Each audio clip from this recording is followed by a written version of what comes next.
Hi, my name is Erin Leskovic. I am a behavior specialist with the Lower Hudson Regional Partnership Center, or RPC. We are a part of Putnam Northern Westchester BOCES, and our organization is grant funded through the New York State Office of Special Education.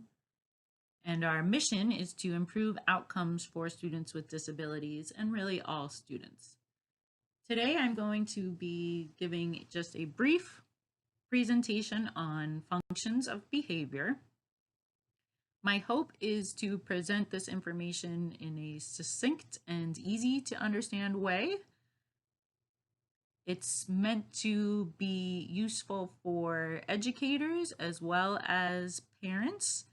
And I'm hoping to keep it very straightforward and sort of avoid technical terminology and just present things in kind of layman terms as much as possible so that hopefully everyone after viewing the session feels like they have a really solid understanding of not only the concepts but of how to use the information in their interactions with students and children.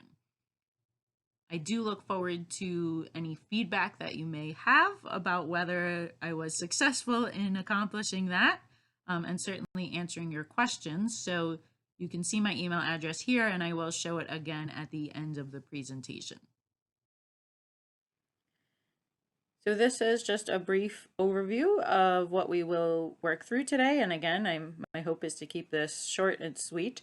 So we'll just do some quick discussion about why we should care about this in the first place, what is meant by behavioral functions, and then how understanding functions of behavior can really help with managing behavior. And then I'll do a quick summary. So I want to talk just first and foremost about why we should even be thinking about behavioral functions. And what we know is that if we can understand the purpose behind a behavior, why that behavior is occurring, it allows us to respond to that behavior in a much more effective way. It also allows us to prevent problem behaviors from occurring, because if we know how our own behavior is contributing to that problem behavior and we know how the environment is contributing to the problem behavior, we can adjust those things. So it allows us to prevent the problem behaviors from occurring in the first place.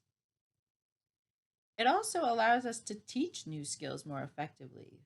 Because we know all behaviors do serve a purpose, we can use that to guide us and make our teaching much more effective and meaningful to students. So I just want to outline some foundational concepts that underlie everything that we're going to be talking about for the remainder of this session. And the first is that all behaviors happen for a reason. So sometimes that reason is pretty apparent, other times it's not as clear. But even if we're not sure what it is, there is always a purpose to a behavior. Secondly, the term behavior means any observable action that a person engages in. So often when people hear the word behavior, they immediately think of problem behaviors or undesired behaviors. But behavior is any observable action. So it doesn't necessarily have to be something negative. So a behavior certainly can include things like hitting or screaming or cursing, but behaviors also include things like raising your hand, asking for help, completing an addition problem. All of those things are behaviors. So behavior as a word and a term in and of itself is neither good nor bad. It's just any observable action. So when we say that all behavior serves a purpose, it's always going to fall into one of these two categories, or sometimes a combination of the two. And that is, it's either to obtain something, to get something, right? It's to access something desirable, or to escape or avoid something undesirable. So it seems simplistic, but that is the case for all behavior, and not just students' behavior, but all of our behavior, adults as well. So here is a graphic that just illustrates this concept. So if we look at a behavior, we know that it's going to serve the function or purpose of getting or obtaining something, or sometimes maintaining access to something, or avoiding or escaping something. And that can be getting or avoiding sensory stimulation, getting or avoiding social interactions or attention, or it can be getting or avoiding tangible items, things, or activities. So let's look at some examples. In terms of getting or obtaining sensory stimulation, that really means any pleasant physical sensation. So that can be something like sucking your thumb, it can be biting your nails, things like twirling your hair. People in the education world often tend to think of sensory seeking behaviors as those kind of repetitive, stereotypic behaviors, sometimes called self stimulatory behaviors, sometimes called stereotypy, but behaviors that are associated with students with disabilities, particularly students on the autism spectrum. So things like hand flapping or rocking back and forth, or looking at the wheels of cars and trucks. But it's important to note that all of us engage in sensory seeking behaviors, right? You can think of, somebody who taps their foot under the table repeatedly, or uh, taps their pencil on the table. Those are sensory seeking behaviors. Generally, the difference is that for some students who engage in high rates of these behaviors, they become disruptive because they engage in them to an excessive degree, or to the point where they're not able to attend to other more appropriate tasks, right? So they might be engaging in repetitive behaviors rather than engaging in appropriate social interactions or attending to, an academic lesson.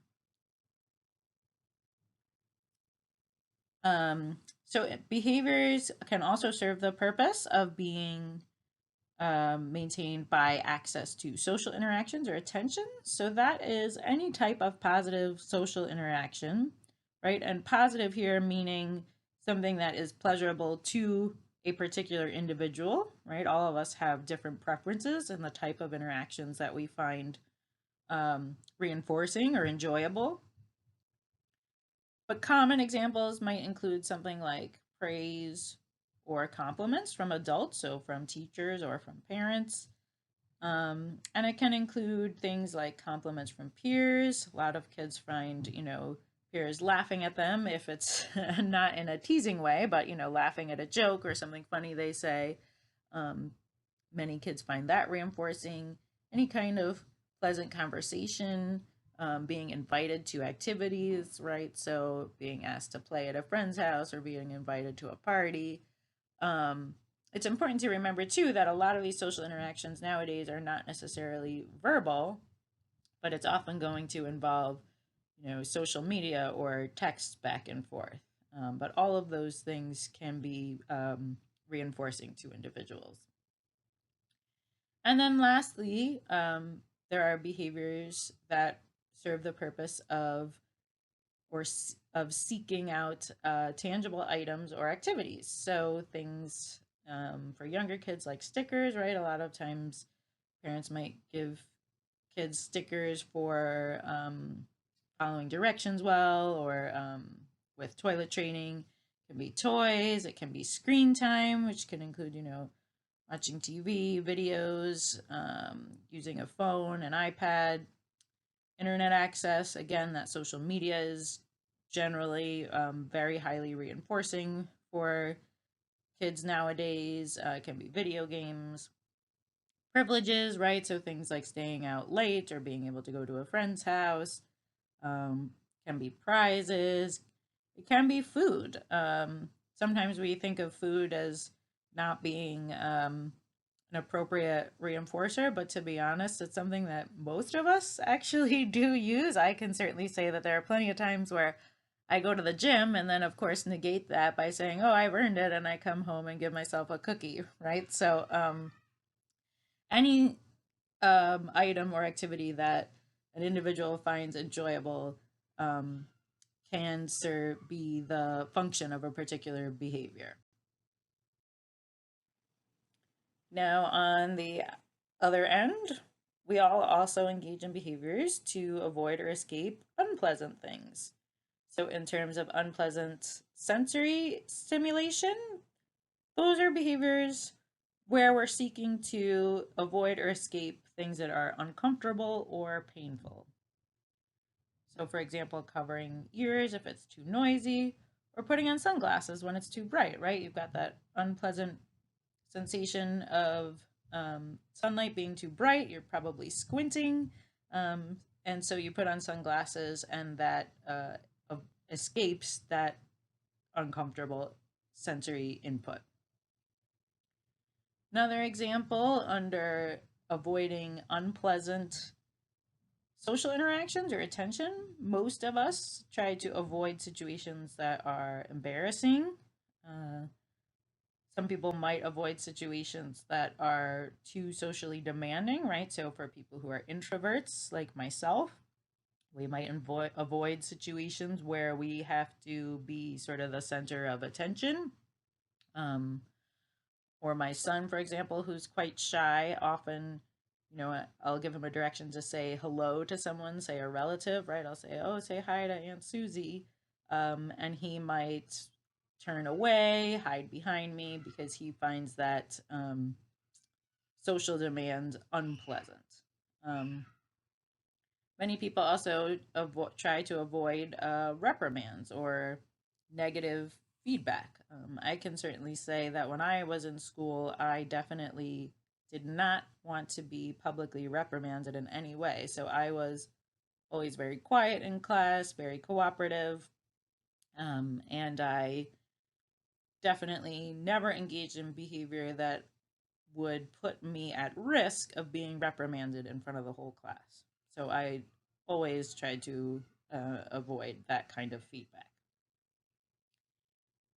Then, lastly, some behaviors serve the purpose of avoiding or escaping from tangible items or activities. So, that can include trying to escape from tasks that are really difficult, things that are boring, or non preferred foods. My son went through a phase where when we would ask him to eat his vegetables, he would actually pocket them in his mouth and just keep them in there for a long time in order to avoid eating that non preferred food. Luckily, that phase only lasted a month or two, but it was not a pleasant one for anyone involved. But he really wanted to avoid eating things like broccoli, zucchini, whatever it was.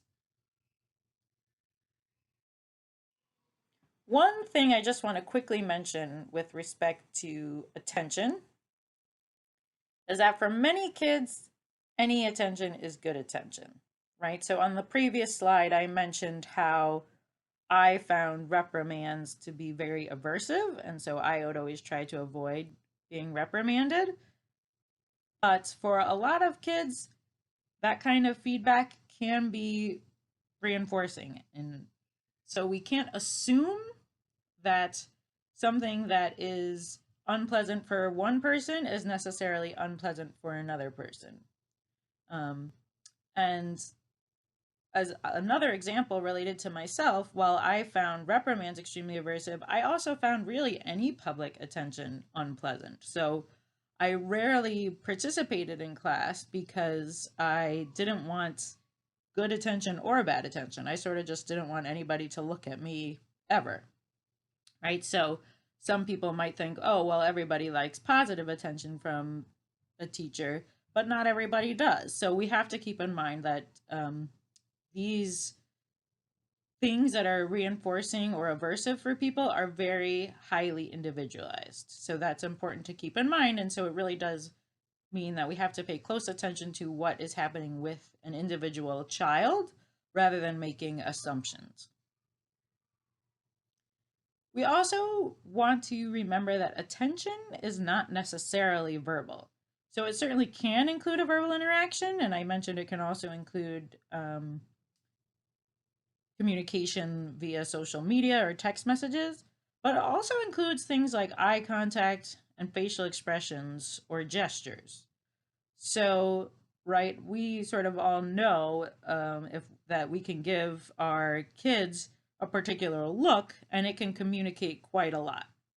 So we want to bear that in mind, that even if we're not verbally responding to a behavior, if we are looking right at the student and making a stern face or smiling, that is communicating a message as well, and that is a form of attention as well. So it's important to keep that in mind when trying to figure out what the function of a behavior is. Let's take a moment now and just do a quick quiz question. This is just for you to have a little practice and make sure that the information we've covered so far is making sense. So I'll just briefly describe a student's behavior, and you'll take a moment and think about what the function of that behavior is just based on the information we've learned today, and a quick in-the-moment assessment as you would in the natural environment. We're not taking into account additional factors. This is just a very quick assessment based on what we've learned about functions of behavior. So, if a student curses at his science teacher until he is sent to the principal's office, the function of that behavior might be to take a moment, think about that. The function might be to escape from science class. So now that we've defined the behavioral functions, I just want to quickly review again why we should care about this. And so I'll use a couple of examples from my own experience. So the first one is an example from when I was observing in a preschool classroom. It was the end of the day, so dismissal time, and the teacher was directing one or two kids at a time to go and get their things from their cubbies, put on their coats and backpacks, and get ready to leave. And so she gave a direction to a student to go get his coat and backpack, and the student went to go do that. There was a peer standing in front of his cubby, so he pushed the peer out of the way in order to get his things. And so a staff member who was standing nearby then reprimanded him, said, "We don't push our friends, we need to keep our hands to ourselves." Now, there's nothing inherently wrong with this response, but it fails to consider the function of the behavior. So if we take a moment and think, why did this child push his peers? Well, it's because he wanted to get his coat and backpack. And there's really nothing wrong with that, right? So we always want to remember there's nothing really wrong with what the child is trying to accomplish. The child wanted his coat and backpack because that was the direction he'd been given. By failing to recognize or think about the function, the staff member really is essentially failing to teach an important skill. And what that means is that the next time the child is in the same situation, he or she is likely to push his peers again because he hasn't learned another way to get someone out of the way. So if we're using the information that we know about function of behavior, and we can say to ourselves, okay, what he wants is to get the child out of his way so he can get his things, then instead of just scolding or redirecting, we can actually teach a skill and say, you can tell your friends, "Excuse me, can you move out of the way, please?" Right? And this way, the same function can be achieved, right? The child can get the peer out of the way in order to get his things, and he's learning a new skill that he can use in the future. A similar example, this time from my home life. I have two kids. My son is 3.5 and my daughter is 17 months. And there are often disagreements about who gets to play with a particular toy. So frequently my daughter might try to play with my son's cars or trucks, and my son might attempt to grab those things from her. So rather than just reprimanding him or giving him a timeout when he does this, I will prompt him to ask for a turn with the toy, right? So I'll prompt him to ask his sister, can I please have the car? And then sometimes she will give him the toy, other times she won't, and I'll tell him that's a great job asking. Now we just need to wait until your sister is finished with it, right? But the important point here is, again, I'm thinking about the function of his behavior, which in this case is fairly clear. He wants that toy. And then I'm prompting a what we call replacement behavior, so another behavior that serves that same purpose but is much more appropriate than grabbing, so that hopefully in the future he will not try to grab the toy anymore and will instead ask appropriately. So with those examples in mind, here is kind of a step-by-step process to go through when you're thinking about how to respond to a challenging or problem behavior. When a behavior occurs, first consider what the student is either attempting to get or avoid by engaging in that behavior. And it could be two things. They could be attempting to avoid something unpleasant in order to get something pleasant. So sometimes it's a combination of those things. Once you've thought about that, you also want to ensure that that problem behavior is not successful, right? So when my son attempts to grab a car from my daughter, I make sure that he does not get that car by grabbing it. I go over there and prevent him from getting that car. Then I prompt that replacement behavior, which is, like I said, just an appropriate behavior that will serve the same need as that problem behavior. Again, remembering, right, that there's nothing inherently wrong with what the child wants. It's just the way that they're attempting to do that that's problematic in the moment. So we're trying to teach a more appropriate skill to replace that problem behavior. So in the case with my children, right, I was prompting him to ask appropriately for the toy. If it's a situation where you know the child has that skill in his or her repertoire, so it's not that they don't have that skill already, it's not something they don't know how to do, you may consider just ignoring the behavior until the student demonstrates that appropriate behavior. So with my son and daughter, that would not work, right? Because if I ignored his grabbing, he would be successful in getting that toy. And so I would not want to just ignore that behavior. However, in a different context, ignoring can be really effective. So if you're in a classroom setting and you've got a student who's calling out, it can often be very effective to simply ignore that behavior until the student raises their hand, at which point you can call on them and provide eye contact. And I will say that ignoring is often a really effective strategy that I think is underutilized. We have a tendency to just react to behavior when it occurs, and oftentimes just ignoring, the child is able to, on their own, figure out the more appropriate response. So I do a lot of planned ignoring in my household, and I did when I was a teacher as well, as long as it wasn't a situation like I described with my kids, where if I ignore, that problem behavior is going to achieve the desired outcome.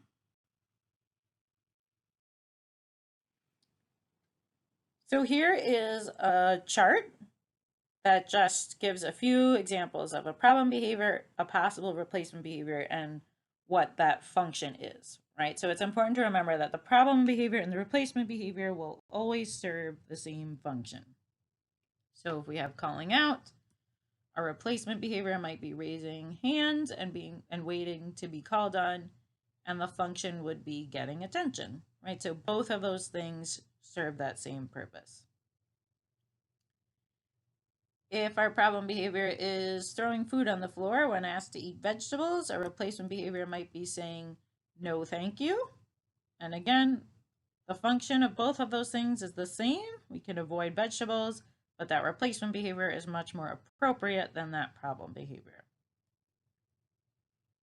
If our problem behavior is screaming and refusing to relinquish a toy when asked to give a peer a turn, the replacement might be saying, I'm not finished yet. And that function is keeping access to that toy. If the problem behavior was running away when asked to put on socks and shoes, a replacement behavior might be saying, I need help. And the function is avoiding task, right? That last one maybe isn't as straightforward as the previous examples, but ultimately the problem behavior is aiming to avoid putting on socks and shoes themselves, perhaps because it's a difficult task. That's certainly the case with my son. So saying I need help, while it doesn't get out of putting on socks and shoes altogether, it gets out of doing it themselves. So if the issue is difficulty level, then it avoids the part that's making it difficult. And so in that sense, it's the same function of avoiding the task. Let's take a moment and do another quick quiz. If a child screams and throws himself on the floor when he is told books are finished for the night and it's time to brush teeth, what might a replacement behavior be? Take a moment. Try first to identify what the function of the problem behavior of screaming and throwing himself on the floor is. Once you've identified the function, then try to identify a replacement behavior, which is something that's more appropriate that would achieve that same function. The replacement behavior I came up with is asking for one more book. I felt that the probable function of that problem behavior was to avoid or delay brushing teeth, as well as to continue accessing books. And so asking for one more book would achieve that same function. This isn't the only correct answer, but whatever answer you came up with would be something similar, some kind of appropriate behavior that's going to serve the same purpose of that problem behavior. Now, some people will see an example like this and right away say, yeah, but if he can always ask for one more book, then he's never going to brush his teeth. And of course, we do still have to set limits. And so typically for a behavior like this, we might say, okay, we'll allow the child to ask for one more book nicely one time, and that's the maximum. And then after that, even if they ask nicely, the answer is no, and we have to move forward with brushing teeth. Now, as a parent, you would also be strategic. So if you decide that this is a skill that you're going to teach, moving forward, you might purposefully read only one book and then say, okay, it's time to brush teeth, knowing that you will allow your child to request for another book one time nicely. And so really your maximum is 2. What you wouldn't want to do is read 2 books and then, because you don't want to spend any more time reading, have to say no, even if they ask nicely. Right? So you'll be thoughtful in how you set up your bedtime routine moving forward.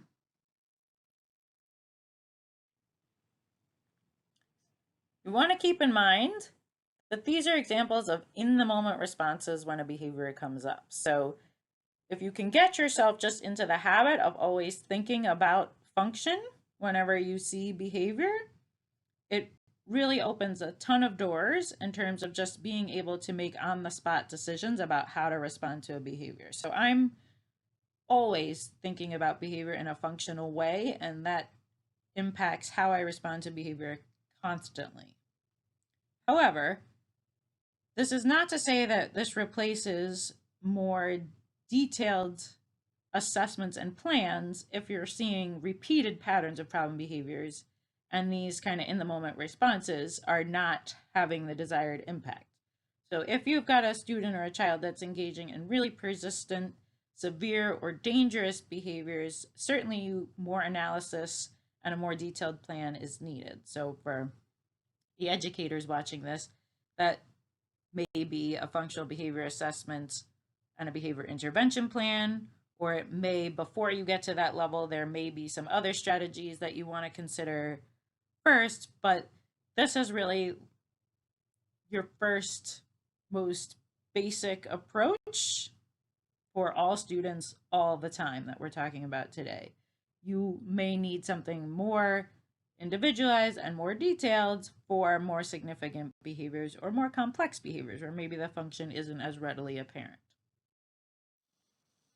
As I mentioned at the beginning, in addition to understanding function being really helpful in determining how to respond to problem behaviors, it's also really useful in determining how you can prevent problem behaviors.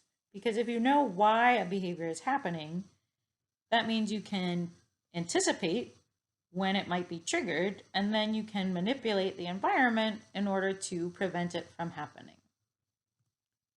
Another example from my own experience, and again, I'm using a lot of my own real life examples to make it clear that these are strategies that can truly be used in everyday life. And I certainly do use them on a daily basis. So my son, who I mentioned earlier is 3.5, really doesn't like stopping whatever he's doing, playing, or whatever it is, to use the potty. So we were getting a lot of resistance, yelling no, running away whenever we were telling him, it was time to use the potty. So it became clear that he was engaging in that behavior in order to avoid this task, as well as to continue accessing, playing with whatever he was currently engaged in.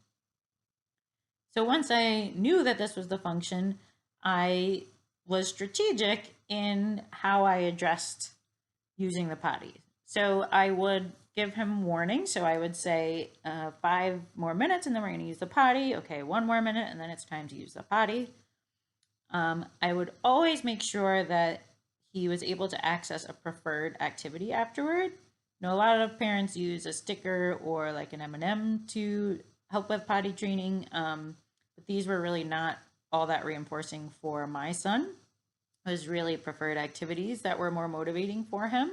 So I would make sure that, after using the potty, we would get to, go play outside or get to watch a favorite video or something like that.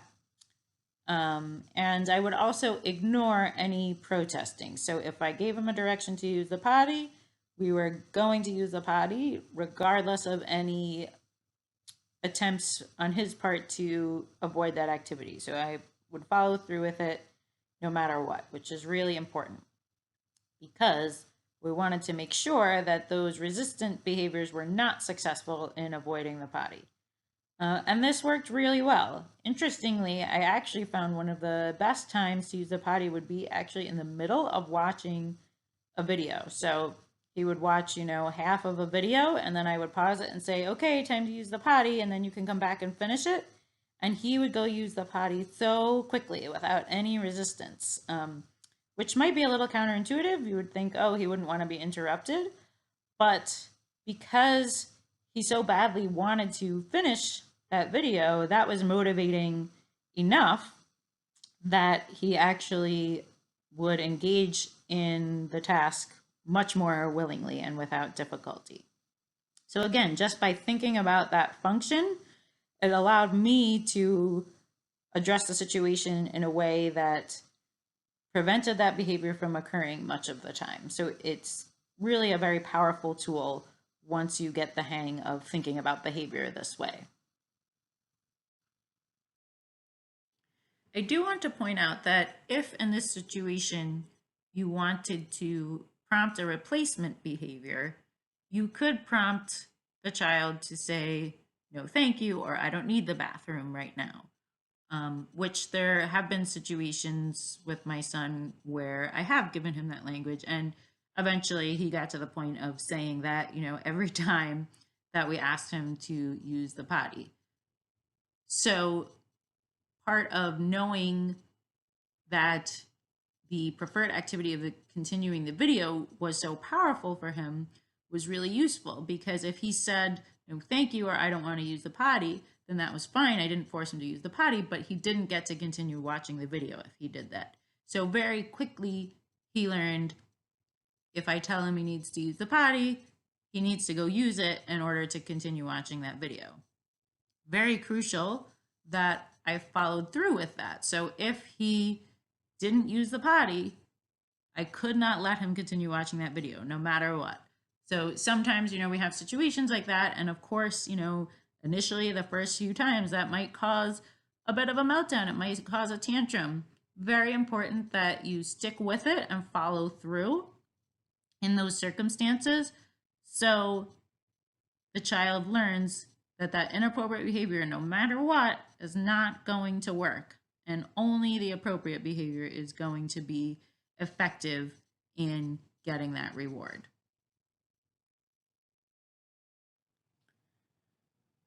One thing I want to point out, I'm showing the same chart as we saw previously, but one thing you may notice is that most of the replacement behaviors are communicative in nature. So things like saying no thank you or I'm not finished yet. And so that is kind of a sign to keep in mind that we always want to be thinking about behavior as a form of communication. If we think about behavior as a form of communication, we want to be asking ourselves, how could the child communicate that same message in a more appropriate way? Which goes back to that concept of replacement behaviors. For example, if a child is throwing their materials on the floor when they're asked to complete a math assignment, they might be communicating, this is too hard, I don't want to do it. By recognizing what the child is trying to communicate, I can then make some adjustments so that I can either prevent that behavior from occurring or teach a skill for what to do when an assignment is challenging. So I might adjust the difficulty level of the assignment. I might provide some extra tutoring for that child, or I might simply teach the child how to ask for help. Perhaps the child is throwing their materials on the floor because the assignment is boring and they are communicating, I don't feel like doing this right now. This is not engaging. So then in that case, maybe we want to make some adjustments for younger students. It might be in putting a favorite character on the math assignment, having them count, how many Thomas the Trains do they see. For older students, maybe it's making it into a game. So who can complete the math assignment the fastest? Or can we have the students work together in teams to earn points? But by recognizing what that behavior is communicating, we can respond more effectively and we can prevent. Ultimately, what this means is that the key to preventing kids from needing to engage in problem behavior is developing strong communication skills and, of course, reinforcing that good communication. So I encourage everybody to really focus heavily on developing those strong communication skills. And you can start this at an extremely young age. We're talking babies. I do this all the time with my daughter who is only 17 months old. So in lieu of being able to share a video of her, here's a short little video on YouTube. So you can just pause this for a moment, click on this link and watch this video of a toddler getting frustrated. And once you've had a moment to watch that, come on back. So as you can see, this toddler is getting quite frustrated, as is common at that age. And so this is similar to something my daughter might do when frustrated. But rather than just ignoring that or giving in and saying, oh, she's just a baby, I am already modeling for her, say, help me. At this age, she's only able to use single words, so she'll just repeat help. But I'm already working on those communication skills. Lots of parents also use sign language at this age because kids can start imitating signs sometimes as young as 9 or 10 months old. And that is a wonderful starting point for communication and actually enhances language development. So you can start this at an early age, and you want to always be working on those communication skills with our kids, no matter how old, right? I'm sure all of us even know adults who could benefit from improving their communication skills. So the learning never stops, but strong communication skills really are key to minimizing problem behaviors. So, in summary, to wrap up, remember when a behavior occurs, always take a moment and think about what does the student or child want to get or avoid? Is it attention seeking? Are they looking for sensory input? Are they looking to access a desired item or activity? Or are they looking to escape or avoid any of those things? Make sure that they do not get what they want by engaging in that inappropriate behavior. So, whatever it is, you want to make sure they're not able to achieve that desired outcome by engaging in the inappropriate behavior. And instead, make sure they do get what they want when they engage in appropriate behavior. So if they ask politely, then they get access to that desired item. And this is really important because sometimes we don't reward appropriate behavior frequently enough, and then as a result, students resort to inappropriate behavior, right? I've asked politely a few times, you've said no, so I think maybe a tantrum will be more effective at this point, and sometimes it is. So we want to make sure that we're never rewarding those inappropriate behaviors, and we are consistently rewarding appropriate behaviors. It doesn't mean every time a student asks for a break that you're going to give them a break, but you want to give them a break often enough that that behavior is maintained and they don't feel the need to resort to inappropriate behavior.